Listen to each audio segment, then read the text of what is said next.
Welcome to everyone here to the Firehouse Art Center. My name is Elaine Waterman and I am the Executive Director here. The Firehouse Art Center is a nonprofit art center in the heart of downtown Longmont on 4th and Kaufman, providing life-enhancing art experiences through art exhibitions, art education, and cultural events. Our Artist Talks are casual chats with artists, curators, and members of the creative community, as well as creative entrepreneurs with a focus on how to build community within the arts. Firehouse Artist Talks give the community a chance to ask questions and get to a deeper level with the art on our walls. We are taping this talk, and you can find it on our YouTube channel along with our past Artist Talks and presentations.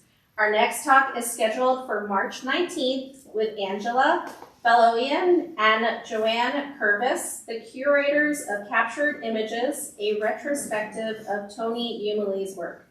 Tony was a very important part of the Longmont community, and we invite community members to attend and share stories about Tony at the end of the talk. I wanted to start with a couple of updates for the Firehouse Art Center. So tomorrow we have live drawing, and then also on the last Sunday of the month, we have Wednesday yoga in the main gallery at 9:30, and Filmmakers Meetup is this Tuesday, and Writers Workshop is this Friday. Please visit our calendar on the website for more events. I wanted to give a shout out to our sponsors, LDDA, Longmont Creative District, Scientific and Cultural Facilities District, the Longmont Community Foundation, the Community Foundation of Boulder, the Boulder County Arts Alliance, and Colorado Creative Industries. We couldn't connect our community to creative and life-changing art experiences without your help. If you would like to donate to support our programming and exhibits, please visit our website at firehouseart.org. And lastly, in the spirit of healing, the Firehouse acknowledges and honors the Arapaho tribe, the original people of the land upon which the Firehouse sits. We also wish to acknowledge all other indigenous tribes and nations who call Colorado home. It is because of their hardships and sacrifices that we are able to be here sharing this art with you today. The Firehouse believes that we can only grow when we have a better appreciation for the history, legacy, and contributions that the tribes have made, not just to this region, but to the nation. I am so excited to be here today with the students from the VPA Academy at Skyline High School, as well as educators Jennifer McLees and Carolyn Root, as well as facilitator Eric Kawczynski. Jennifer McLees is in her 25th year of teaching art at Skyline High School. While she has taught a diverse palette of art classes in her teaching career, most of her classes now focus on ceramics, sculpture, and 3D design. She also serves as one of Skyline's VPA Visual Arts Coordinators and is the primary sponsor for Skyline's chapter of National Art Honor Society.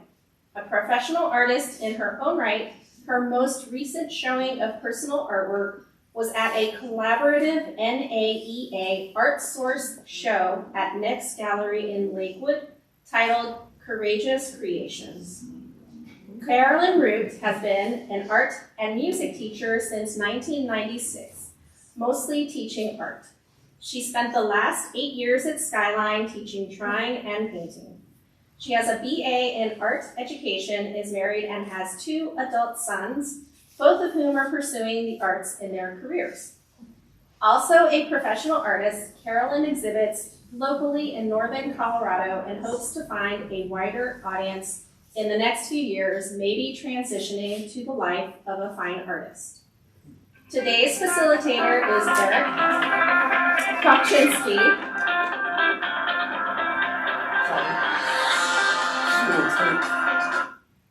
who grew up in Longmont, moved to Denver in 2012 to pursue his degree in art history, theory, and criticism. He recently moved back and joined our team as gallery and curatorial assistant.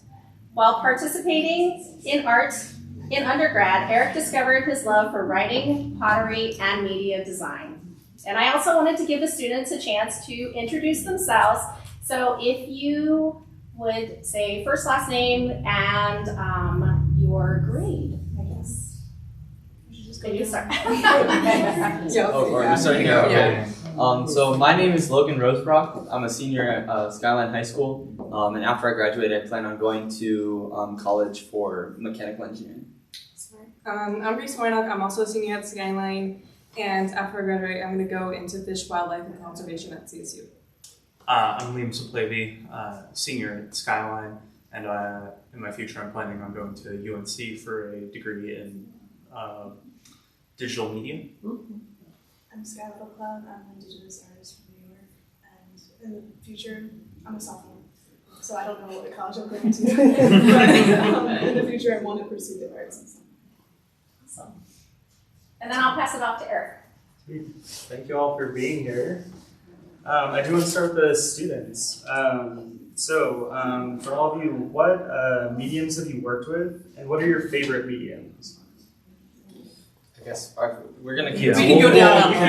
We'll go down the Congo line. Yeah. So I've worked with pencil. I've worked with some acrylic paints, very little acrylic paints, watercolor, colored pencil, pen, and photography. Some collage in there too. My favorite out of all of them is photography, though, for sure. I started with traditional, and then I kind of tried learning digital through middle school, and I kind of go back and forth between digital and traditional of like pencil and also some watercolor. I started doing like traditional with like pencil and pen work. I still do most of my concept work and sketching with pen on like a sketchbook paper, but when I'm doing most of my normal work, it's all digital. I got like Procreate a couple of years ago, and from there I've never really turned back to physical media. I've tried a lot of mediums, but like overall I like painting, so I like photos and like acrylic. Sweet. Do you all have any artists that inspire you? There's a couple of artists that inspire me. Most of them are just photographers. I follow a couple of like nature photographers on Instagram, a couple of like abandoned buildings photographers as well, and then I just like different like documentary like type stuff. Because I also want to do like videography as well. It's like a pastime. So just like watching a bunch of different documentaries and other things like that. So.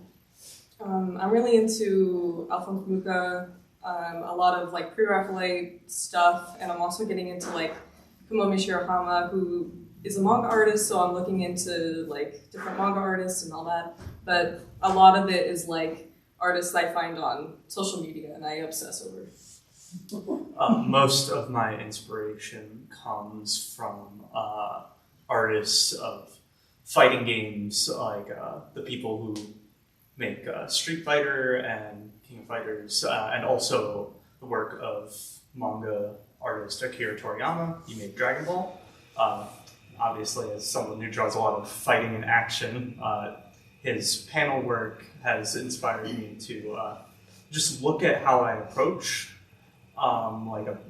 making a battlefield and showing that dynamic action even in still frames.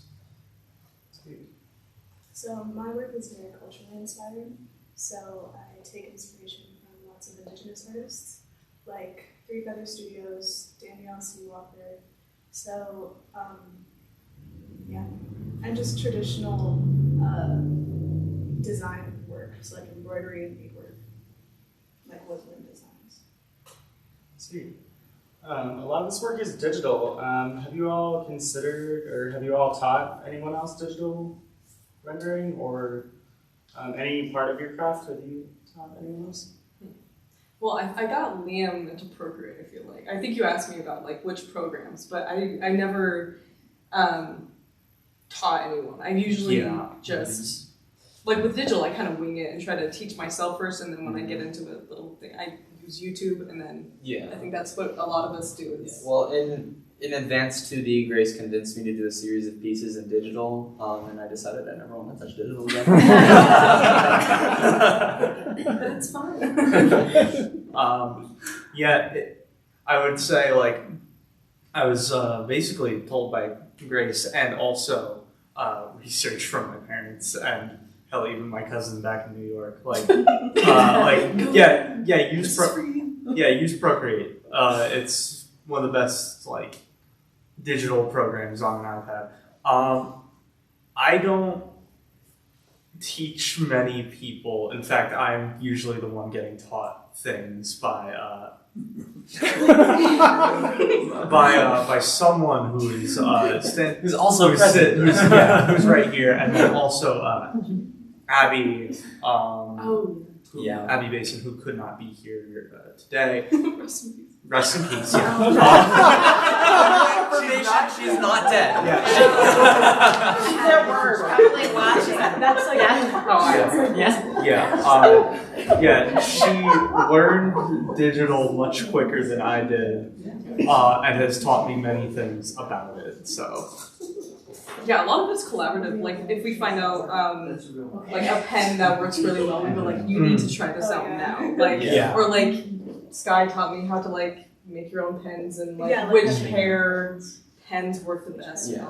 I mean, because I'm very, like, photography-minded, I'll, like, help people with composition of pieces. Like, I'll sometimes, like, chime in, like, hey, this might look good here, and, like, this might look good, like, if I add this to over here, you know, but not, like, technique-wise. I haven't really done that. I mean, if anything that I might be good at, it's I'm getting better at like proportions of people, because character action, Grayce. So I've gotten better at like seeing or like helping other people with how the proportions of the body work, like getting better with muscle detail, even if my work is a bit more anime-esque compared to realism, and just getting that general ratio down is like helpful. Like I'll give you some pointers from time to time. Yes, Grayce is in denial. You want to remain on top here? Yeah. Okay. I see. That's why she's in the middle. Thank you. Anyways, I use Procreate, but like the people that I usually teach are like my class, because like you guys are seniors, I'm not going to teach you how to use Procreate. But like in explorations, I teach a lot of kids just regular fundamentals that aren't like digital. It's just like how to map work, how to use the items that are presented to you. So that's all I'm going to do. Sweet. And speaking of teaching, I want to shift it to the instructors down there. You both are artists in your own right. What are your mediums? What do you work with? Do you want to go first? Okay, I work mostly with ceramic sculpture, and I do throw on the wheel. I like to throw some found object in there, some other sculptural media, and then I've been taking up acrylic painting more recently. I just did a workshop in Lyons for a couple weekends with Erin Donnelly, who's a local painter. I like dabbling. I like drawing. I get into my sketchbook and visual journal. I know nothing compared to this one, but and just playing with materials. I like collage. I like a lot of things. Digital is something I can do, but I feel like I don't teach it, and it changes so much and so quickly. And the best things to work on an iPad or a computer, I just, kind of figure it out with the kids as they go. I get bored easy. I work in a lot of medias, and the kids will tell you, like, every few weeks they see me with some new work that I'm working on in a different media. I love traditional medias. And so I do a lot of painting, a lot of drawing, but I work in chalks and oil pastels and oil paints and watercolors and pen and ink and pretty much all of them. Beautiful. How many years have you all been working with VPA? I've been with VPA for 8. And I have been with VPA since it started, but I don't know that I can tell you exactly when that is. It's been a while. That's okay. I also wanted to ask you guys, why do you think VPA is necessary? Is it necessary? That's a great question. Do you want to start?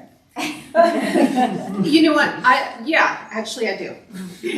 I had two sons who went through the VPA program at Skyline High School, and they chose Skyline because of the program. One of them went through it in the performing arts side. He went on from Skyline to get a bachelor's in theater and a minor in creative writing, and he is right now out in LA trying to make it as a screenwriter. And my youngest was very, very visual. School was not his friend for a lot of years of school. And he excelled, especially he was one of Jennifer's big students. He loves sculpture. And he has taken that love of it. He's gotten a bachelor's in game art. He likes 3D modeling and 3D design. And I can honestly say, I mean, my husband teaches at one of the other high schools in the district that does not have that kind of program and kind of support. When my kids were going through the program, it was a very rigorous program, and they got a foundation that was very well founded. Austin's foundation in visual art was really, really broad and well founded and well developed. And it, I think, really gave him a step up heading into college. So that's my opinion as a parent. So. And I think the way that VPA came to be was because Skyline had a strong arts program. I was actually on the committee with our superintendent before he was superintendent, and he stood up, hopefully he's watching, and he said, oh, I think Skyline has a really good arts program. Why don't we focus on that? And then something else, and STEM was really kind of coming to be at that time, so we chose that as well. I think the VPA program is really great for kids that are going into the arts and also kids that aren't going into the arts.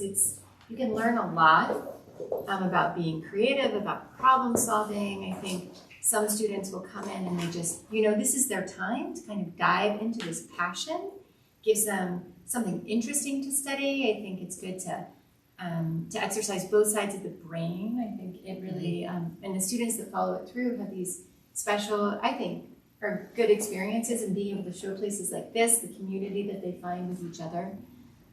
And then some kids come out of the program and they go to study the arts, or they go into creative careers, or they go into something completely unrelated. And then they find later, they'll come back into our world and say, or my world, and say, oh my gosh, like, I became a math teacher, and Miss McLees, you wouldn't believe like the unit that I came up with the other day with my elementary school kids that had art around it. I'm like, oh, that's so cool, Molly. And so I think it's always good to have programs that support the arts. And VPA keeps it strong at Skyline for our bigger art program, and then also I think it supports the arts in the district as well. Or I hope it does. Absolutely. And as artists yourself, do you find that teaching enhances your ability to create? I think so. I think when you teach something, you become better at it. Absolutely. I think it's like it's like a lab. You don't have to practice everything. You can watch them practice and learn from that and that, And then when I come into my own media, it's a little bit, I just have a little bit more information to base my decisions. Time is always challenging with working and finding time to work, but I find it's really great if I can work it into my days at school to be making in front of students as well. It helps me learn about the materials that they're using, and they're interested in seeing, well, if they say they are, what I might be making. It keeps me making. And I don't really have anything to add to that. I think that was pretty accurate. Yeah, and this next one is kind of for everybody. Having grown up in the digital age, how do you see digital art changing the gallery model for fine arts? Well, coming from like a photography perspective, because I don't really do like digital art like these three have done. I think it's super incredible, because I mean, you see works like that are surrounding us, which are done through film, and like physical media, and they have so much character and so much charm. And then when you go towards digital, you can almost get too realistic with your photos and not have that sort of charm that a physical media has. So when you take digital photos, you have to be super mindful compared to doing like a physical photo media. I mean, you have to be mindful with both, but with digital, you have to keep in mind like this is going to capture what my eyes see pretty much. So you have to work with that and make it work in your favor instead of against you. I think also I'm starting to appreciate how digital media is seen like being accepted more and more as like a real art form, because it is, I mean, it's the same thing, just like different. So I'm really excited to see like what everyone else is gonna make through digital, like what am I gonna learn from different artists and what creative ways they're using their digital media to replicate certain things that you would do in traditional medias, which is really interesting. Really, what I think is it's a simple progression of just the art world as a whole, and it's going to open up a lot more opportunities for people. I would not probably be where I am as an artist without digital media and creating digitally. Yeah. It allows for many other people to access art even with like a simple tablet. Yeah. I've had friends online who make some very nice art pieces using their phone. Oh yeah, a lot of people do art on their Notes app or like I mean to add on to what Liam's saying about like accessibility and stuff, like you go to other countries that may not have like the abilities to get all the art supplies that we're taking for granted, like paints and paintbrushes and stuff, and you give them just like a simple tablet or a cheap phone or something, they can create art, and that opens up the world like to art so much more, and like gives so much more accessibility to everybody. I think also because of social media, you can just straight up post it, and Yeah. you can talk to Other artists. Yeah, other artists from like Venezuela or something. Yeah. It allows you to share that art much more. Like I have friends in Germany, I have friends in France, Brazil. Like I can share my creations with these people who normally A, wouldn't even know who I am or without digital media, and B, they can see my creations. And then with those people, they can give you pointers, and you can give them pointers, and you can grow together. I think it's a great tool for artists because it's a lot quicker and it's a lot easier to create, and you can make prints of it. So it's like, I think it's going to be really helpful for future artists that want to pursue. Okay. Any thoughts down there?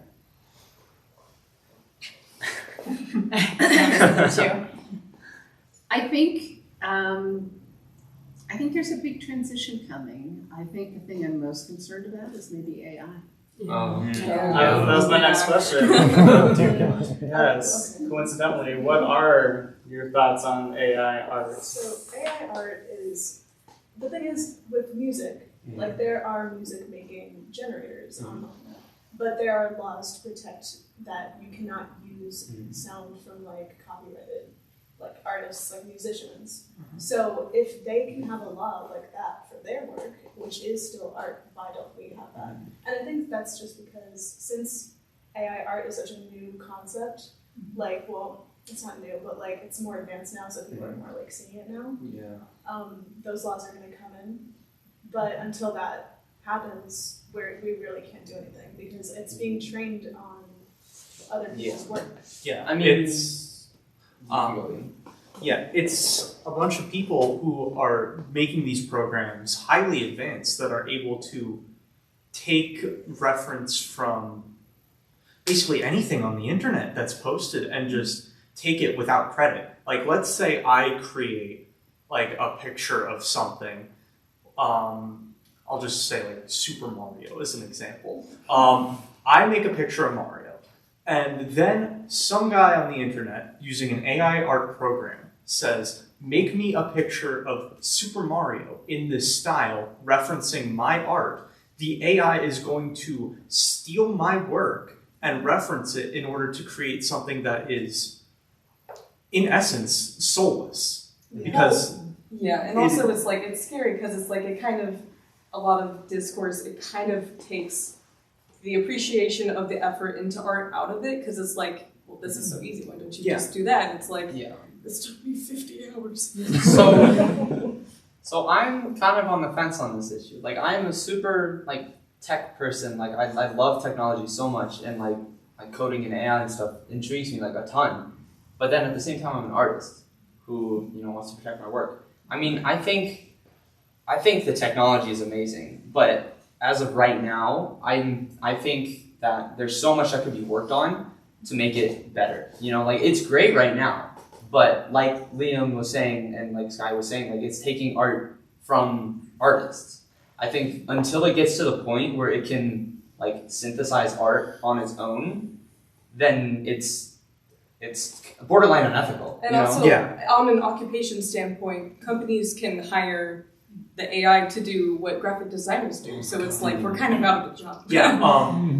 If I were to say an example, there was a promotional trailer for some like animated movie or something on Netflix recently, and they said that due to some like I'm gonna say corporate reason that the backgrounds in the film were created entirely by an AI. That is taking away jobs from dedicated artists who could use that pay to live their life.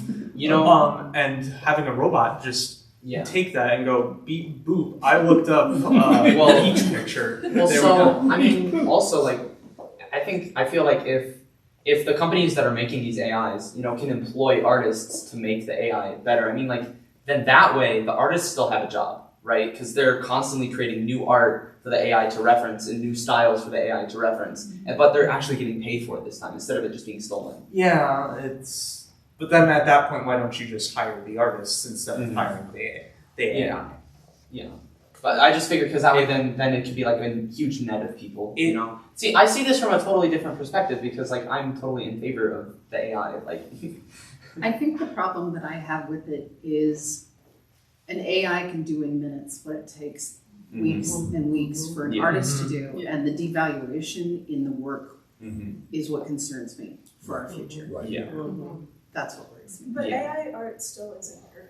Like if you look up, I mean, it's getting close. I feel like if we instead like shy away from AI trying to create art itself and more focus on using it as a tool to help us create art, So like instead of saying draw me a picture of Spider-Man in New York City on the Empire State Building, you could be like, can I have some reference photos of Spider-Man or reference photos of the Empire State Building, or using AI for some sort of like touch-up or something. Yeah, like using it as a touch-up for your piece, like to help, like say you spilled coffee on your art piece, like using the AI to help restore that piece. You spent all this like hard work and effort on this piece and you ruined it with your coffee, and having the AI there to fix it, like that's a huge tool. I think going in the future, I think we'll find different ways to accommodate for AI and all that. Like in the future, obviously, there's going to probably come laws and laws and regulations on what we can do with this. But in this current moment, in my case, I want to bash AI with a hammer. So are you all optimistic of the future with art and AI? Do you think there's going to be oversight with this technology?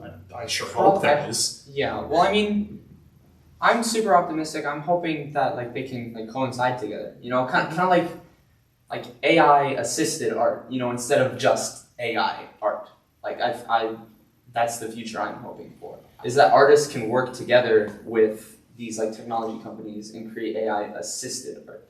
I feel like I'm not optimistic about it because.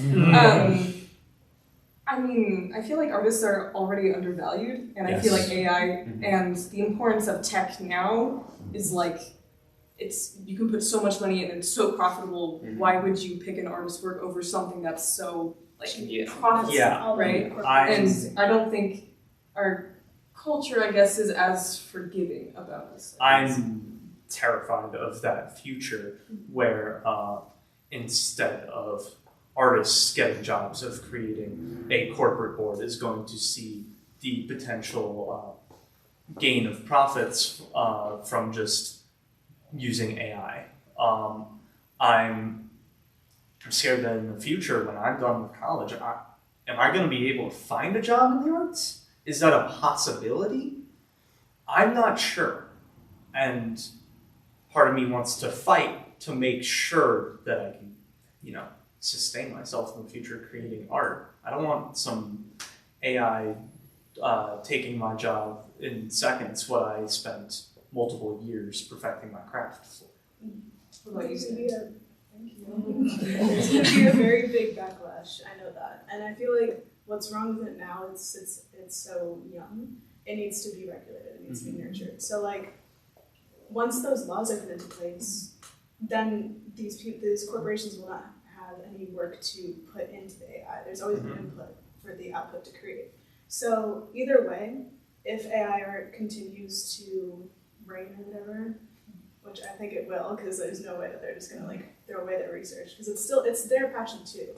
Like tech people, it's still of interest, so we have to be respectful of that. But they can't just take our stuff. So once those copyright laws are put into place, there will still be jobs for artists because they need that input to go into the art. Yeah. I'm just trying to think realistically, and but I do think that there's going to be a very big backlash in the upcoming decade. I don't know if maybe it's just because of my background or where I'm going that I see it so differently from you guys. I mean, like I said, I want to do mechanical engineering. I'm not looking to do a job with the arts. So I wonder if that's maybe influencing my definitely. Yeah. Well, Jesus. I hate to say less rude about it, Lee. I hate to say that. It's beautiful. I think that in the education world, so I've been teaching for a long time, and before, when I first started teaching, there was an email, right? And then digital art came to be, and I remember thinking, oh my gosh, because I'm very hands-on, 3D, ceramics, but also painting and drawing. Is this going to replace this? We lost our dark room at Skyline, I remember, and that was hard, right? Because the building was remodeled or whatever. And but I think digital photography still has its place. I feel like there was, that digital work came in and found its place, and still all of these other things still existed and kind of settled out. And with AI, I think I'm hopeful that, they always say in education, we're preparing kids for jobs that don't even exist right now. So you might study art, right, and the tools that you use, but hopefully there will be a job for you on the other side of things where you're working alongside AI, and it's different than you think. Seeing it from a different perspective, right? Artists' work will be considered more valuable than ever because a machine can do it in 2 seconds, right? But this piece has a soul, right? It's made by a person. It really depends. It's hard to tell. So here's my concern with that, though, Logan. We already sort of have a huge group of us that can't really afford expensive art. So we go and we get the print and we have it printed on a canvas and it looks like a painting on our wall. But it wasn't actually painted by the painter. It's a print, and it was a lot cheaper than the actual painting. And then there's that elite group that gets, and that's the thing that I think AI is going to separate even more. You're going to have the people who are like, I'm going to buy AI because that's a lot cheaper, and this very elite group that's going to be like, I'm buying a real painting. Or because they can afford to. Because they can afford to. I'm afraid there's going to be sort of a separation. But there's still lots of art that isn't just for your house, like murals. You can't get a computer to go paint a mural outside unless I do, and I'm going to cry. It's coming, honey. We can have a wall. I'm thinking of the painting robot, Wall-E, the one.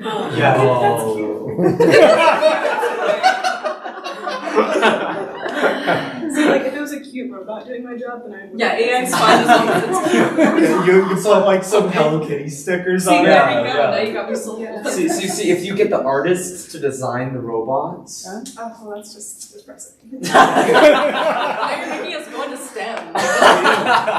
I meant making the robot look cute and stuff, Logan, I left the STEM program for a reason. I do want to shift it too, though, because AI goes both ways for sure. But some of the work in the show was kind of considered controversial. Put that in quotes. What can you say about the relationship between art and activism? I think all art is political in some way, whether it's like heavily, like this is like it's strictly for politics, or it's just the act of creation itself can be seen as political, depending on how your government sees expression and all that. But I think. I know. Grayce, you're the one who makes the. I know that. So yeah, I think the best art is political, and that's all art. And I think like how movements get started is through art, and it's really important, especially for us young people, to use what we have through traditional means and new means like digital media to, you know, express our opinions. Yeah. And I think it's a really important tool for us Gen Z because we think so much. Well, I mean, you go back to, like civil rights activism, right? Go back to like the 60s and you look at what they were doing, right? And like all of this activism throughout like the 40s, 50s, 60s, and you look and you see there's writing and there's songs, and that's just a different form of art. So just as long as people are expressing their beliefs and their feelings, whether they intend for it to be controversial or not, like just them spreading what they feel and how they feel and sharing their ideology, like that's what's important. Yeah, exactly. Like any form of creation is protest. I mean, it's been like that for thousands of years? True. Yeah, since the dawn of time, when you're making art, like the dinosaurs had paintbrushes. Yeah, I would believe a T-Rex was bullied for his tiny arms, decided to create something. You should ask AI to do that. T-Rex. What? What are you saying? Why was Satan a lesbian? Because okay, I have a piece that says Satan was a lesbian, and that's like completely satire on like the villainization of gay people and of taking back of like the rhetoric of like queer women, how they're gonna steal away your daughters, and it's like, hell yeah, we're gonna do that. That piece, explain that, because you did some great research.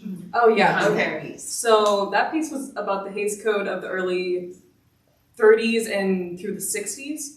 And it was basically regulations for early Hollywood on like what you can show, what you cannot show. You can't show violence, you can't show this, you can't say anything bad about that, and you can't show gay people. But they, in a way, they could caveat that little rule is by basically portraying gay people as villains, because it's still like, it's kind of teaching your kids like they're bad, so don't be like them. And through that Hays Code, you see a lot of trends throughout the early 2000s about like Disney villains, how they're based off of drag queens, how they're like so like queer. Like you have Ursula, you have Scar, they're like they like yeah. Yeah. And it's there's a horrible trend of like putting like these queer stereotypes into the villain role. And it's funny because it's so backfired because queer children have grew up loving the villains so much, and that's like, oh, damn.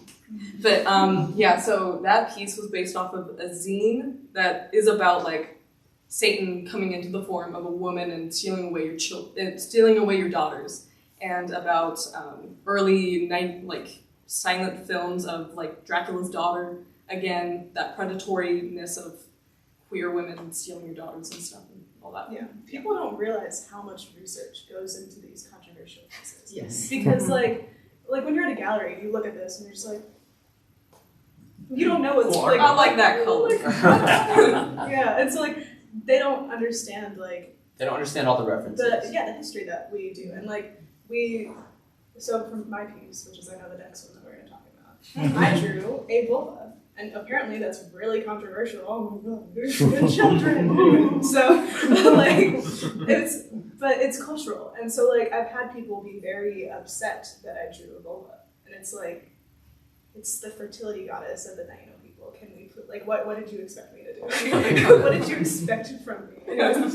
So it's like, I feel like people judge art so quickly, and you won't even like look into it. Like look up alphabet, and you will get a whole little definition. Thank you. So it's just like, I feel like people should be a lot more mindful with controversial art instead of like judging a book by its cover.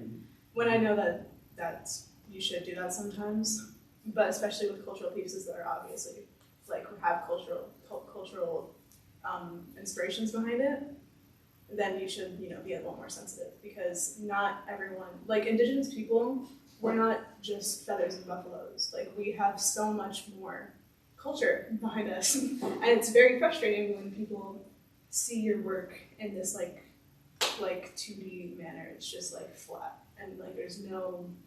It's very hard for Indigenous artists to express to the majority of the public in America what our art is. So I would rather you not judge my art for you, like if you don't know anything about it. It's kind of funny though, because it's like when people see it for the first time, Satan was not a lesbian. Satan was not a lesbian. It's I'm like, not this is lesbian. satire. This is satire. Of course, Satan is I think it's also important to like know your artist a little bit too, Yeah. right? Because if you look at Dr. Seuss, right? He's an artist, right? Yeah. Yeah. But Well, he wrote this stuff. He didn't make well, no, I'm just saying, like, he's an artist in his own way, right? Yeah. You know, Yeah, exactly. and you look at his works, and you can see like this like whimsical side, but then you get to know him more, and you learn that he's doing all this like activism and like. You understand the motive. Yeah, you understand the behind motive, it. yeah. Yeah, so you need to know your artist before you can truly appreciate a piece of work. Right. Yeah. And I think that's what's so great about controversial works is that you can, no matter how many times you see it, there's something you can pick at. There's something you'll find that you didn't catch before, which I think is awesome because a lot of controversial works are so in depth because you need to think about what your message is, what you don't want people to think, and how you can kind of make that. Yeah, I thought I did that, with a pretty background. I was like, look, it's a goddess. Yeah. And on the flip side of that, for educators, how are you navigating that controversy? Are you getting pushback? Is it difficult? I think that our carefully maybe, but and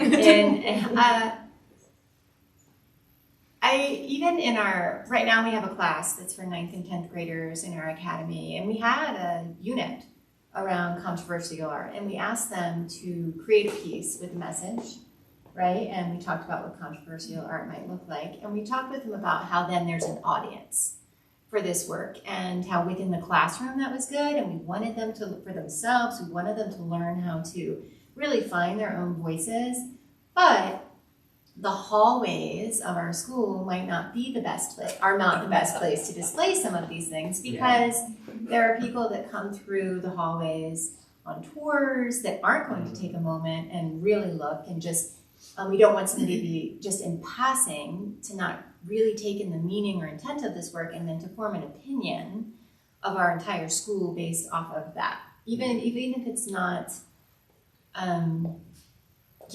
a valid opinion, I guess you might say. And so, but still, we support our kids, our students, in creating work that really shows their voice. And we are very grateful that we were able to have a show here. And our principal has been very supportive of having this show here, to have a place that is better suited, I guess, for that, if that makes sense. And it's changed. It used to be that we could put more controversial work in the display cases with an artist statement. But it's just changed a little bit, I guess, over the last 5-10 years. Do you have anything to add? Or? Not really. So we need more spaces like this, more opportunities for students to present this way. I think so. They have great things to say. Yes, absolutely. In general, more opportunities should be given to not just our school, but like all schools around the country and the world. But these artists, no matter what they're creating, whether it's I guess like pretty standardly like sanitary or very like controversial in the eyes of the public. The both of these need to be treated equally as art and given the opportunity to be shown off to people, because art, the nature of it, like you want to show it to people. You want people to appreciate it and take away messages from it. We need more safe spaces for art to be shown. Yeah. Yes. Sweet. And And I just wanted to pipe in, as you say that, we need more safe spaces for art to be shown. I think that kind of finding a creative voice for young artists is something that the Firehouse is really passionate about. And I just wanted to say that we do have like programs specifically designed for this. So Studio Project is a collaboration with BHOCA, and it really focuses on art and activism, and it is a participant-led, so it's for high schoolers, and it's a participant-led program for art and activism where the students choose what the social justice theme they want to focus on, and they research a professional artist working in the area, and then they get to learn from that professional artist, and then they create art based on that social activism. And we also have a mural project that's coming up. We're leading with Max Coleman, and he is an artist that kind of focuses on environmentalism. So these programs are just, sometimes it's a little challenging trying to figure out what we want to say with the art, and kind of how, also what you were saying, like finding who that audience is and thinking about who the audience is, finding your place as an artist and your voice and what you want to say in a way that you feel like the message will get across. So I feel like it's super important to have these spaces where younger artists can confront what might be what might be seen as like staid or static, and kind of bring that passion and youthful kind of thoughts into the field. So I definitely appreciate your points of view, and I hope that you keep continuing that. that's great. And all those programs are phenomenal. I do want to just ask them, because I know you all are going into different fields. Are you planning on producing more art as you move forward in your futures? I don't think I have a choice, but yeah. I don't have a choice. Yeah, I don't have a choice. Yeah. I'm literally going into an arts career. If I didn't make art, I would probably be on the You'd get streets. kicked. Yeah. So it's kind of just what I'm doing for probably the rest of my life. Yeah. I like it. I like it a lot. So Seeing as I'm going into like engineering, I see engineering as like a different type of art. It's like, because I want to design and build like these cars, right? And when I look at a car, I see it as like a piece of art, because somebody spent time, designing it. Like every little piece is there for a reason, and that's true artistry. Making something functional, right? But also beautiful at the same time. So that's where I see like my art taking place in the future, is more like functional like art kind of. Yeah, when I was deciding on like a major or what I wanted to do in college, I tried to distinct like what, like something that I'm able to like actually have as a job, something I can get my money from and I won't pull my hair out, and something that's like my passion. Because I feel like if I make art a job, it's gonna boil it down. I'm gonna hate it forever. And I think science for me is something that I can, it checks all my little boxes that I want in like a job. It's like, I don't want to sit in a desk. I want to explore things. I want to keep my brain going. I want to keep learning more. And even though art is a really big part of my life, I think that's always going to be like a side job, or at least a minor in college. Yeah, I mean, both me and Miss Root looked at you very I have a gun to the judgingly back of my head. when you said, I don't really plan on doing anything in the arts in the future. We both looked at you like, what the hell's wrong with you? Like, come on, do something with it. So, We'll keep her going. Well, I mean, you can use art as like inspiration for what you're doing. You know, like for me, like I'm gonna keep doing photography and keep taking pictures and keep like sketching things because like that's how my ideas come to me. You know, it's not like I'm gonna be, you know, the next Van Gogh. You know, I'm not gonna dedicate my life to art. I'm gonna dedicate my life to something else and use art as an inspiration to keep that going. Yeah, and also like my job, like I'm sure I'm gonna find like a lot of inspiration from it. Of course, I'm not gonna do landscapes because God forbid I do that. But yeah, I'm definitely gonna. Sweetheart, I can definitely see you as like a scientific illustrator on a trip to Borneo. See, I can do that. I see myself doing that. Yeah, you know, you can be like I don't want to be like him. I like birds, but Grayce, can you draw a really cool picture of a parrot or something? if you pay me, yeah. You're working on birds right now. Oh, I am. It's kind of I feel like if you do what you love, then the money will come. So even though I'm a little bit worried about getting a job in the future in the arts, I know that if you're passionate about something and you like dedicate yourself to it, then it's not gonna feel like super rigorous. Like I feel like I wanted to go into like science. You come back from chemistry every day and your face is just like sad. So I would never survive in a science career. I literally probably You're also would. welcome for Yeah, that too. I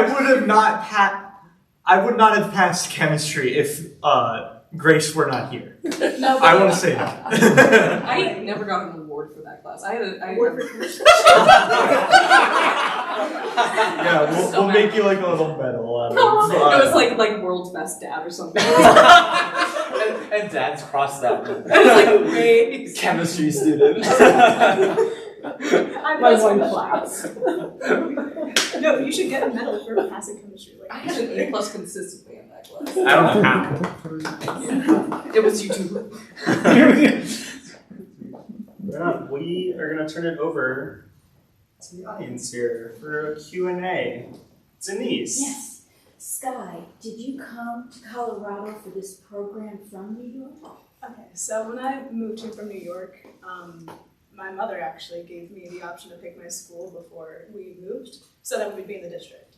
Love you. Anyway, so I was looking at the schools, and I knew that I wanted to do something with art.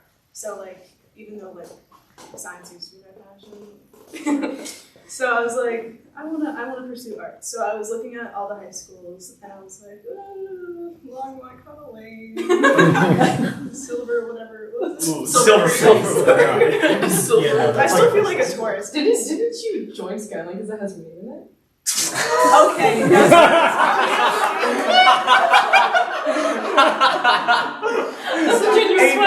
No way. Okay, so that was why I was first drawn to it. I was like, ooh, Skyline. It's like my line. Anyway. So I was looking at like this one website that had all the art in like this one website, and you could like toggle through the schools, and I was like, wow, Skyline is like got some good art. And I was like, and then I heard about the VPA program, and so like when I looked into it, I saw a lot of opportunity there, and like I was like, oh, I'm gonna be pushed here. So I was like, yeah, let's do that. I mean, that's the same reason I chose Skyline too, because I live in Meade. Like I live like Yeah, I live like 2 minutes away from Meade High School, but I don't go to Meade High School. I choose to drive into Longmont and go to Skyline for this reason. Yeah. I mean, I originally chose Skyline. Because at the time I lived like 2 minutes from it. Oh, yeah. And then that changed in freshman year when I moved to Berthoud, but I still stayed with the school. And I originally went there because of their STEM program, because I originally wanted to do programming. And then end of my freshman year, I realized I don't want to be sitting in front of a desk looking at a computer for 8 hours a day. I already do that all the time. So, I do that for fun. Yeah, I do that for fun. I don't want that to be my job. So I decided I wanted to go into the arts, and Skyline provided the perfect opportunity for that with the VPA program. So I'm extremely thankful Or is that there any other school? Yeah. Yeah. We'll package this as an ad for Yeah. Yeah. Come to Skyline. Join Skyline. They're pretty cool. Well, right down here. Yeah, there was a little bit of a discussion into stratification of galleries for people's sensitivities. And what I see here is there's the school, and some things maybe don't deserve from some blinder. And then there's this, which is good. In the performing arts, there's all kinds of gradation. I like PG stuff. How many grades should there be in what can be seen by different audiences in the schools and in somewhat sensitive galleries and in maybe more sensitive galleries? I'm just wondering. I talk to the kids because I teach the AP kids, and we do talk about censorship, that certain venues are appropriate for certain kinds of work and certain venues are not, and you really have to look at the audience that's going to be coming through. Because a school, which I totally understand why we limited school, because it's not just 17 and 18-year-olds who are walking through our halls. We get the mother that has the 4-year-old. Yeah. And she isn't ready for them to see some of this stuff. And so I do understand, why we sort of limit things. And I'm really thankful that we have this kind of opportunity because these guys are going into college. Yeah. And they are dealing with issues that are key to who they are going to be. Well, And so for them to have a venue to do that is awesome. But Well, in our society, I'm supportive. I'm just wondering Yeah, no, how many tiers? I don't know. There are a lot of contests and opportunities out in the community for different things that might not be appropriate or whatever for the high schools. So like Or appropriate for here. Slay the Runway was a Yes, show that yeah, happened in yes. Boulder. So we have a program, that's actually a Firehouse program. Slay the Runway is a fashion design program for LGBTQIA youth and allies. And that's coming up. It is. It's a summer program, so we started here in June. And we do have a Boulder cohort and as well as a Longmont cohort. So we teach it in both locations. But as far as this space, we are a public nonprofit. We're no admission, and we really focus on making art accessible to everyone in the community. We do have to think about things like we're not an organization that is specifically for children, like museums that are like the Children's Museum and things like that have different kind of things that they have to think about when they think about programming. We do keep that in mind. We do have our upstairs classroom, which in the summer is primarily a kids' education space. So we kind of keep that in mind as we're planning some of our exhibits.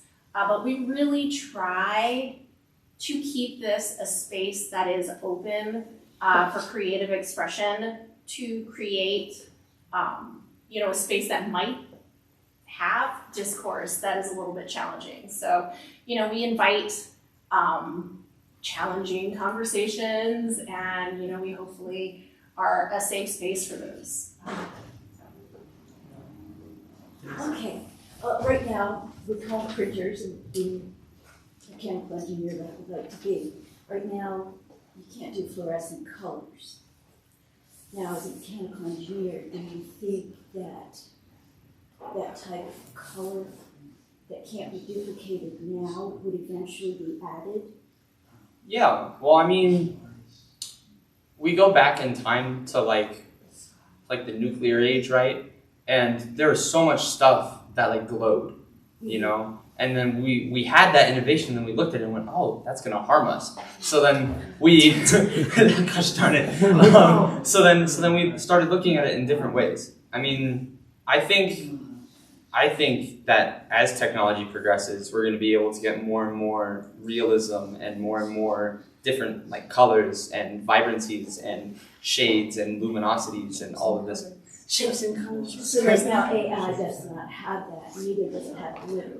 Yeah, well, you can as like a digital artist, you can add those colors into your piece, and there's different ways that you can make those colors like pop out. Like Liam has a piece in there that has this really vibrant green like radial. It looks like it's glowing. It looks like it's glowing when it really isn't. So there's techniques that you can use to make those like glowy, vibrant colors, like, and have them pop out at you without them actually popping out at you. How about with telephone screens? Right now, it's mostly just primary colors.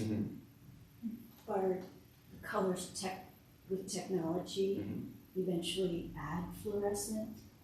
Probably, yeah. I mean, right now we look at like generic computer monitors have like 16.8 million colors they can display, which sounds like a lot until you realize that there's an infinite amount of colors. So I think as technology moves forward, we'll get closer and closer towards that infinite amount of color. Okay. As a VPA school, and there are pieces in there I would like to own. And as a VPA school with the art program, is there a way to perhaps purchase? Now I know some of them, like the single copy, but like the Pandora. If it says for sale, like if there's a price tag on it, then you can buy it. If it says NFS, then it's not for sale. But it's just the one piece. It's just the one. I think a lot of us are looking into making prints of our digital work. Not anytime soon, but it's definitely something that we're kind of thinking about, especially me, because we're it's so. a potential way to get money for the school and to promote the school and have people come from other states like Skye to come here for the program. I think maybe like an online store would be kind of cool. I mean, it'd be really difficult to like be able to curate those pieces and manage the pieces and make sure that, you know, everything that's going on there, like, because like Ms. Ruth said, there's like maybe the mom that has the 4-year-old, right? So the website would have to be able to, like, if it's a public website that's for Skyline High School, it needs to be able to represent it of the high school. But we can also do like personal like Redbubbles and Etsy and You can stuff. just do it independently. It doesn't have to be for the school. And also, you guys are graduating. Oh, Yeah, we're out of there in like 2 months. We out of here. Well, my thing about the replication is if I buy an original piece, how do I claim the original piece without it going everywhere? How do you distinguish that? You mean like digital? Well, yeah, if I bought the digital piece. Is there really an original? Yeah, you can't really. I know that's what I'm asking. Unless you go up to me and buy the exclusive. So you can't be the only owner of a digital piece. Digital, you go by dimensions of it. Well, that's why they came up with NFTs. Yeah, that's what NFTs were for. You have to take ownership of the file with agreement with the owner that there was the artist. You can buy the copyright for it. That's what an NFT is. But I'm not gonna sell you my iPad. I mean, you can come up to me and What buy you a can do flyer is from me. print 1 of 100. Yep. So like that's what, prints are, you know, print 1 of 100, 2 of 100, 3 of 100. And one has more value than 97. Right, and it's like if I'm selling prints, I'm not gonna sell it like the price of an original because it's prints. And I don't know. It would go by. Well, that sounds to me though like that is a discussion in this digital world. If you want to own a piece of art, how do you really own the piece of art in the digital world? So you guys are talking about that already, and there's okay. I want to buy your no. Well, you have grandma rights. You have grandma rights. Familial bonds. Familial bonds. Well, thank you, because that's interesting. Because I kept thinking you can just kick these out, and then to me that kind of diminishes the original work in some ways. Maybe not. Yeah, I mean, for me, it's like I buy a lot of like digital prints from artists and stuff, and it's. Even if it isn't the original, it feels like this is out of my phone and in my hands. This is so cool. Yeah, it's like a record. It's like a record. It's kind of the I'm a video game collector, so nerdy stuff approaching.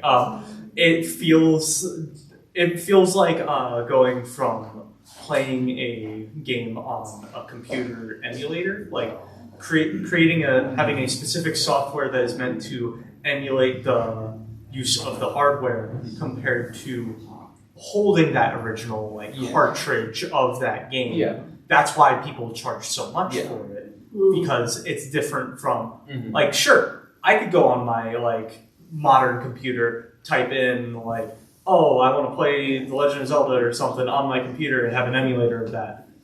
You can play it that way, but there's something special about holding it. there is something so special about holding it. So I have an additional question on that, as far as like the nerdy video game thing. So what do you think then, based on you like to hold the original game, how do you feel about remastered games?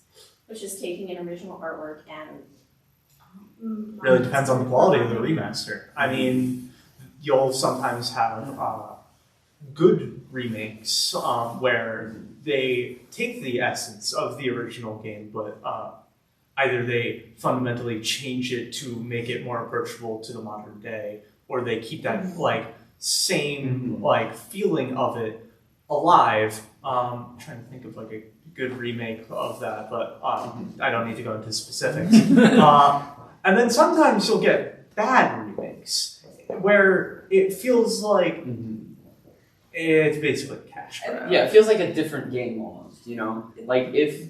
I mean, but in a bad way. But in a bad way, you know? Where it's like, it could be like cheaply remastered, where it just feels like they're coding a new game just to make use of the name. And also, like, reboots and remasters, it's depending on, like, how it is, how you do it, it's like a form of appreciation for the original person. It's like, I really like this game. Yeah. I love the message you're putting behind it, and I'm taking it and putting it into my own twist. But sometimes it's, like, bad, and it's only a cash grab.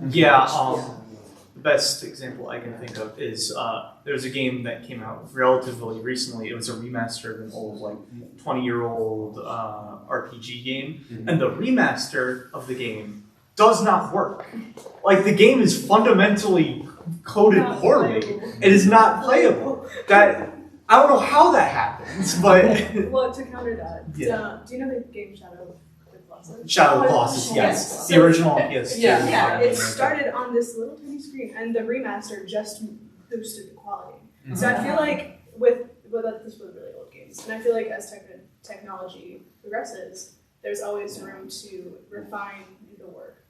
And also, you know, games when they're starting out don't have that type of budget. So like, I feel like remasters are okay. Like, I love remastered music. Thank you for people who remaster Metallica music, because like, thank you. If you hear the I mean, going off of the like remastering like music and stuff, remastering videos, like I mean, just upscaling videos. You know, like you have like an old film that was made in like the 70s, and you want to view it on your nice 4K TV, but it just looks kind of off. Yeah, pixels. Yeah, so out of the curiosity, what would this look like? Like what would it look like if they filmed it now? You know, like I think that there's a lot of value in that. And then there's like a step even beyond that. Like with some properties or like some games I've seen, there are remakes that I can't even say that, oh, this is like faithfully remaking that original game. This is taking that original game and making it something completely different. The Final Fantasy VII. They made a remake of that back in 2020. It came out, and that remake of an old PlayStation 1 game. Its graphics, they're insane, and they take that game's original story and completely flip it on its head, making it into something. It's its own piece of art in a different way. Like people I've seen online separate the story of the original and the story of the remake because they're essentially two different things now. I'm very happy with how passionate I didn't know that question would lead to that. But I jumped on someone else's. So, bear with me here. I don't have an artistic cell in my body. So when you're dealing with digital versus a traditional medium, and you feel the brush, right? And you feel the paint or the acrylic or the pastel, I guess. and you're feeling that go on. How do you get that passion and the inspiration in a digital world when you're with a pen on a computer? How do you smell the paint? get The smell. You can smell the iPad. Well, it's still I can smell my iPad burning up. I think, I mean, it's a different experience, but I still think it's kind of it's growing into a part of that, like it's in that category of acrylic and stuff because it's its own thing now. Mm-hmm. But for me, it's like I love both, and even if it isn't like real pencil on paper, it's still its own thing. That like if I stop doing digital for a while and I do traditional, I start missing digital a lot. I miss that like, and it's very like it's just its own media. Like it's just a different category that you can create in. So like I wouldn't separate physical from digital because like it's just all there's oil pastel. They're both art. Yeah, I mean it's kind of like the difference between painting on a canvas and painting on a piece of paper. Yeah, well, it's like when I do digital, I start missing pencil, and when I do pencil, I'm like, damn, I'm really missing digital, and I miss that smoothness. But it's Both basically the same thing. Yeah, both have their pros and cons, and you just gotta balance. Like, oh, what do I feel like doing right now? One How much example. time do we have? Yeah. That one example that comes to mind for me is books and reading a book digitally versus physically. Granted, I don't read books, but but like looking at like a digital tablet with like the text, it's going to. It's much simpler that like everybody has like an iPad and you can just download the book onto your iPad. But sometimes you want to smell the book. You want that book. It makes you look you want that book. It makes you look cooler. And it's like a weight thing too. Like if you're reading a really hefty book, you know, you don't feel that. You don't feel that on an iPad. You just feel the iPad. But then once you're reading a book and it's like, yeah, I wish I had a digital version. Yeah. You start missing one or the other depending on what you're doing because I feel like both digital and traditional are something that's so in my heart. I do it all the time and I can't just. Do you want your webtoons printed out? Like, my thing is like, they're both art. They're both books. There's not that much of a difference between, oh, I'm reading this on my Kindle compared to, oh, I'm going to the library and getting that book. There's not much of a difference of me drawing like on paper with pencil than me drawing on my iPad. It's all art. Do you want to wrap us up down there? I was going to say, I've just been sort of thinking about and listening to everything that we've been talking about. When you look back 50 years, colored pencil was not considered a viable media for art. And yet it is now. And we have this digital that's coming in and it's changing and adding a new media, which is awesome. But it is going to present a problem coming up in the next few years because just like you guys were talking about how many prints can someone sell and what does that do to that first one that I buy when it's a digital? What prevents an artist from reprinting every 2 years and selling another 100? And what happens for that digital print that now they have made $5,000 off of versus the painter who paints on a canvas and can't sell it for more than $400 or $500? And so we have some issues that we are definitely, as an arts community, going to need to address coming up. And it's going to be a big issue if we want to keep some of those traditional medias. Because if we don't intentionally keep them, we're going to lose them. Thank you all for being here.